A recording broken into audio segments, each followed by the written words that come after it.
This is Stu Taylor on Business. Now, Stu Taylor. All right, welcome on this Thursday morning. We'll mix it up a little bit and certainly talk some politics, a little bit with Dan Hebenstreit of Seasons 52 later on. But I want to open up with a fascinating guest who's written quite a book. His name is Dr. Victor A. Kennedy, and the name of the book is Meat. That's MEAT, Meat in Due Season. A devotional guide to surviving the storms of life. It's published by Westbow Press. You can go to westbowpress.com, amazon.com, barnesandnoble.com. I want to welcome Dr. Kennedy this morning. It's great to have you on. First of all, just briefly, because we don't have a long time, but what is your background and what is the book about, especially the title, Meat in Due Season? That's a puzzler. It's catchy, but it's a puzzler. Well, and you know, Stu, it was something that I came to, and I'm an avid reader of biblical text, avid reader of the Psalms. It actually comes out of Psalm 145, where it says, how God will give meat in due season. He takes care of us, and that was kind of my motivation to say, in the midst of what we go through, and we go through a lot, okay. That God is real and He loves us, and there's a lot of life lessons that He gives you along the way. And there is a meat that comes in due season. It doesn't always come at the time that we want it. Our answer isn't always right on time. It's not microwave. It's not popcorn. But we will get an answer eventually. And if we don't have the answer, God will give us the help to endure until the answer comes. And that's what I was trying to convey in the course of the book. There's some self-help things in there too, where you could, kind of pull yourself together especially with God's help. He's real, and I hope somebody gets that out of the book. Yeah, you're a man of religion, and I want to ask you: is this book religious, spiritual, devotional? How would you define it? Is it for followers of religion? Explain. Yeah, and I call it a devotional book because I write devotions. I actually do one every week. It started small. This is kind of what birthed the book. I was doing like a text devotional message. It started for 10, 15 people and grew, and now it's like up there with 300 people I send it to every week. And that was the devotion side of it. And then people would text me back or email me and say, hey, this that you just sent out, I took it into a meeting with a bunch of people that were fighting, and I read your devotion at the meeting, and all of a sudden, everybody stopped fighting. Now, see, that to me is worth its weight in gold. You can take what I'm writing, and there is a spiritual component to it, absolutely.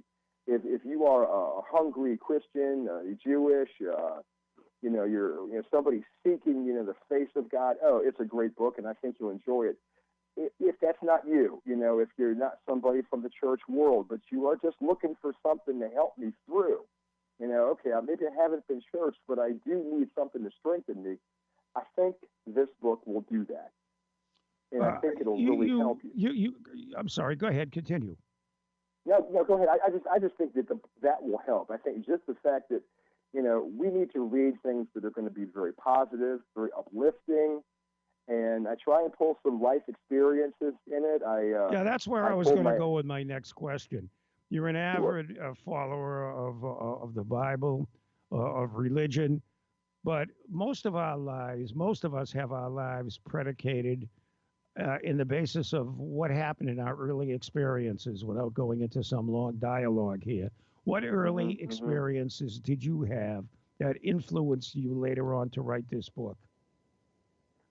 Part of it is in the past I was in law enforcement for 29 years. Oh wow! With Montgomery County, Maryland Police. I was on the department there 29 years. I was a detective, missing children detective, and for much of my career, which kind of leads into my current career at the National Center for Missing and Exploited. And I just believe that part of my life is finding people's lost children. That's so hyper important to me.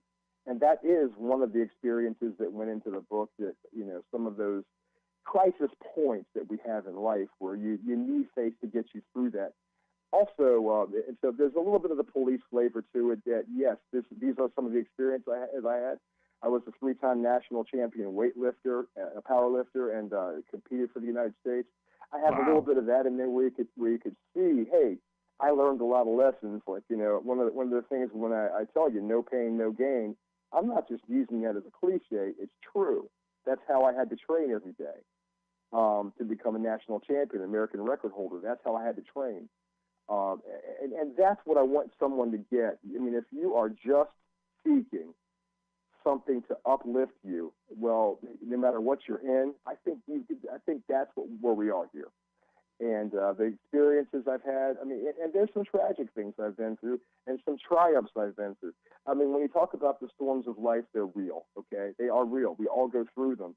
And yes, I had the loss of my brother being killed by a drunk driver when I was 19. I went through that. I went through the grief, years of grief. But here's one of the keys to the book is forgiveness. I mean, I take forgiveness and I stamp it into that book, because not only did I forgive and let go of what had happened in reference to my brother, but I ended up being the runaway detective working on the case of the gentleman who took his life. Well, I'm out there looking for that gentleman's daughter. I think I know the answer to the question, but I'm going to ask it because I think I have a totally different perspective. How far do you go before you can indulge in forgiveness? I think of examples like rape, heinous crimes like that. Dr. Nasser, whatever his name is, who violated hundreds of women. There's no forgiveness for a barbarian subhuman like that. Yet within the context of the Bible, everyone is due for forgiveness at some point if they repent. Are there limits? I mean, I don't want to put a limit on it because I've been forgiven for a lot, and it's just one of the tenets that Jesus laid out there. He said, "Look, if I'm going to forgive you," it's Mark 11:25-26. But he says, "Look, if you're forgiven, then you have to forgive." He didn't give you an option. And that means that you have to go to the extreme. It's called in Hebrew the uttermost. You have to go to the uttermost with your forgiveness. Can I give you a quick example? This was please. In chapter 4 of my it's in chapter 4 of my book, and I had somebody that I was once working with as a detective. Yeah, she actually took a screenshot of chapter 4 and sent it to me, and she just said, "This chapter blew me away." And I'm not the subject of the chapter at all. It is Stephen, one of the original 7 deacons in the book of Acts, how he preaches to the Sanhedrin. They don't like his message. They take him out and they stone him. And so they're smashing his head in with stones. And there's Saul of Tarsus, who would later become the Apostle Paul, which I'll get to in a second. And this is so important. He says, "Lord, lay not this sin to their charge." I mean, Stephen forgave all the men who killed him. And that's one of those things on forgiveness that, okay, am I really measuring up? And because Stephen forgave Saul of Tarsus, that there was hope for him one day to become the Apostle Paul, and he did. And all right, one only reason I want to interject, I hate to interrupt you, is I know you're very, very proud of your family, and you and I have chatted at length prior to this interview, and you couldn't stop talking about your son, another author. Just tell us a little about him, very briefly here, and the book he's written. Well, and I got to tell you, my son is 26. Stephen Kennedy is his name, but he writes under the name, which is his middle name. He writes under the name J. Kennedy, which is the name of my late brother. And I'm a Christian writer. He's a Christian who writes. And he wrote a Western novel, and brother, it's good. And it's called Oklahoma Way. Page Publishing put it out. Oklahoma Way. You can get it at Amazon, Barnes & Noble also. It is a great Western. And I'm like, my son's 26, but here's the kicker, Stu. I raised him on Western. I cannot get away from, John Wayne and the spaghetti Westerns and the Gary Coopers, and I raised my kids on Westerns. And it just stuck with him, and he's a great Western writer. Oklahoma Way is a great book. And I'm so proud of him because our books came out about a week apart. And well, congratulations. Oh, Lots thank of you. memories of me growing up with my father and being inundated with all those early TV shows on Westerns. I miss them.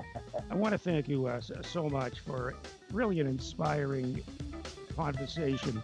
Dr. Victor Kennedy, MEAT, MEAT, Meat in Due Season, a devotional guide to surviving the storms of life. Thank you so much, Dr. Kennedy. Stay on as we go to a break.